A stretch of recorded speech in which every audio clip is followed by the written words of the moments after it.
Lo trataron como a un extraño sin nada que ofrecer. Pero aquel apache de mirada serena escondía un secreto que ninguna mujer rica jamás imaginó. Y todo cambió el día en que una joven humilde le tendió una taza de agua sin pedirle nada a cambio. El sol apenas comenzaba a despuntar sobre los cerros áridos de Cañada del Sauce Blanco, y ya el polvo se levantaba de los caminos como si la tierra misma quisiera recordarles a sus habitantes que allí, en aquel rincón olvidado del norte, la vida no era para los débiles de espíritu. Las campanas de la pequeña capilla blanca tocaron 3 veces, lentas, casi cansadas, y en una choza de adobe del extremo más pobre del pueblo, una joven de cabello largo y oscuro abrió los ojos mucho antes de que la luz tocara su ventana sin vidrios.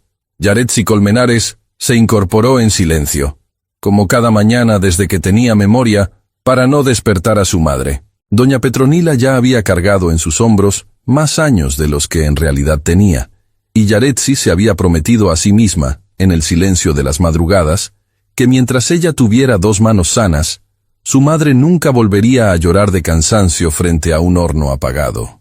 Mientras amasaba la harina de maíz para los panes que venderían en el mercado, Yaretsi escuchaba el rumor lejano del pueblo despertando. Las carretas de los hacendados ricos, tiradas por caballos lustrosos, pasaban cerca de su casa, rumbo a la plaza principal.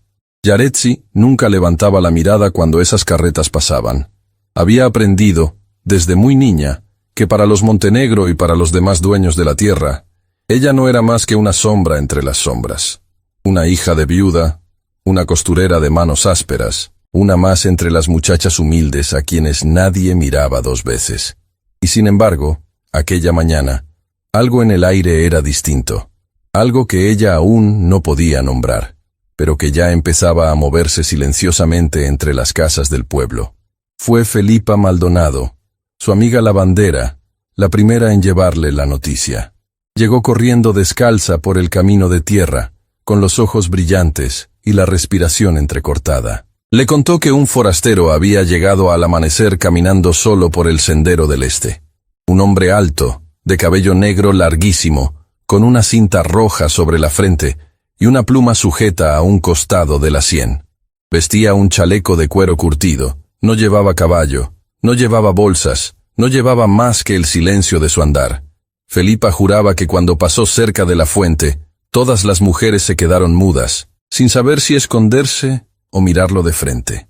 Yaretsi escuchó el relato sin decir palabra, pero algo dentro de su pecho se apretó suavemente, como si una mano invisible le anunciara que aquel día no sería igual a los demás. A media mañana, cuando Yaretsi cruzaba la plaza con su canasto de panes calientes sobre la cadera, lo vio. Estaba de pie, junto al abrevadero seco, mirando el cielo con una calma que no parecía de este mundo.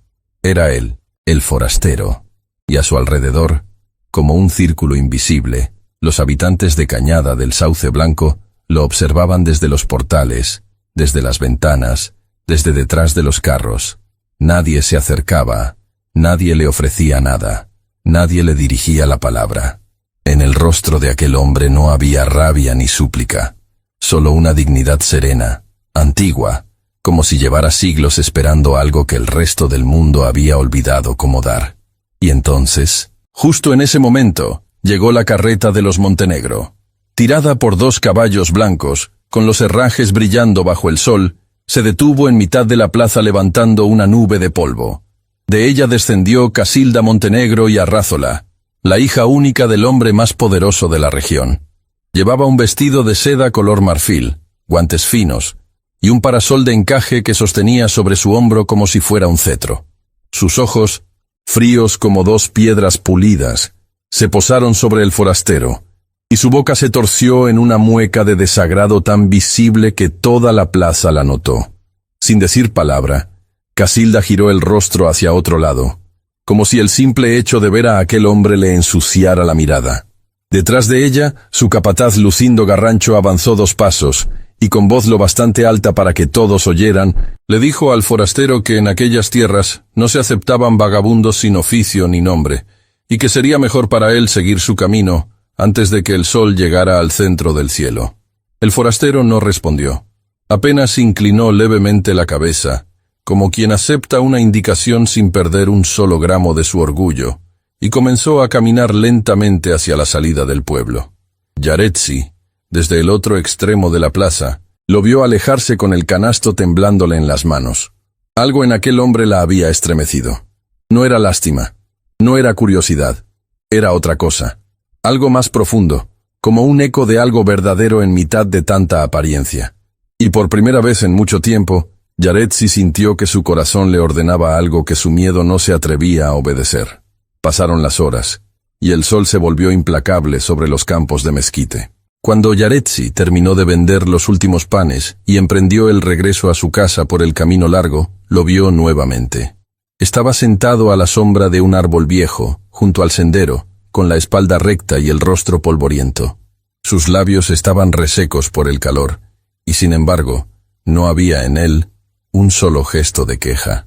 A pocos metros, dos mujeres del pueblo con sombreros de paja se habían detenido a observarlo de lejos, susurrando entre ellas sin atreverse a acercarse. Yaretsi sintió en ese instante que la sangre le subía al rostro. Bajó la cabeza un momento, respiró profundo, y luego, con una decisión que ella misma no se reconocía, sacó de su morral una pequeña taza de hojalata abollada, la llenó con el agua fresca de su cantimplora, y caminó hacia él. Las dos mujeres del fondo enmudecieron al verla avanzar. Yaretsi no las miró. Caminó derecho, con el vestido azul oscuro rozándole los tobillos, hasta quedar frente al forastero. Y allí, sin decir palabra, le extendió la taza con la mano firme. Él levantó la mirada lentamente. Sus ojos, oscuros como la noche del desierto, se posaron primero en la taza, luego en la mano que la sostenía, y finalmente en el rostro de Yaretsi. Por una fracción de segundo, ella creyó ver en aquellos ojos algo que no esperaba. Asombro. Un asombro profundo, casi conmovido, como si en toda su vida nadie le hubiera ofrecido algo, sin esperar nada a cambio. Tomó la taza con cuidado, casi con reverencia, y bebió despacio, sin apartar los ojos de los de ella. Cuando terminó, le devolvió la taza con un leve movimiento de cabeza, y entonces dijo, con una voz grave y suave, las primeras palabras que pronunciaba en aquel pueblo. Le preguntó cómo se llamaba. Yaretsi, con la garganta apretada por una emoción que ni ella entendía, le respondió en un susurro. Él repitió su nombre lentamente, como si lo grabara dentro de sí. Después dijo el suyo. Kwau. Solo Kwau. Nada más. Pero en sus ojos había mucho más que un nombre. Había un secreto antiguo y enorme que aquel hombre cargaba como un escudo invisible sobre el pecho.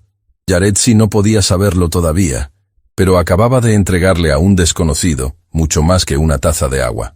Le había entregado, sin imaginarlo, la primera grieta en una muralla que nadie había logrado tocar en años.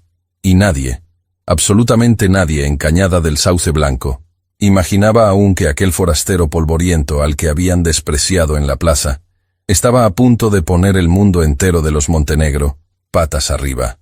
Aquella noche, Yaretsi no logró dormir. Daba vueltas en su catre de paja, escuchando el ladrido lejano de los perros, y cada vez que cerraba los ojos, volvía a ver aquella mirada oscura y serena, aquel agradecimiento silencioso que pesaba más que 1000 palabras.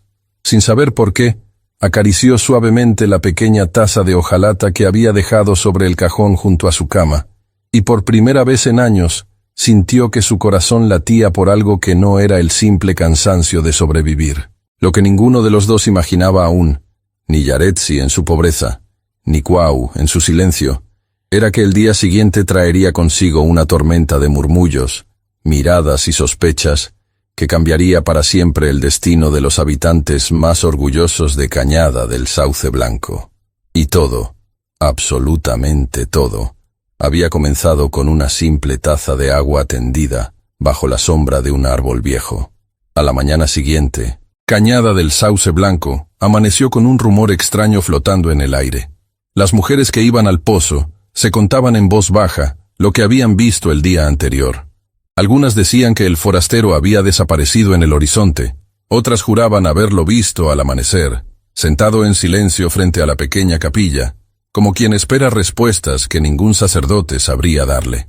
Yaretsi escuchaba todo aquello mientras llenaba su cántaro, sin atreverse a mirar a nadie a los ojos, porque sentía que cualquier persona que la observara con atención adivinaría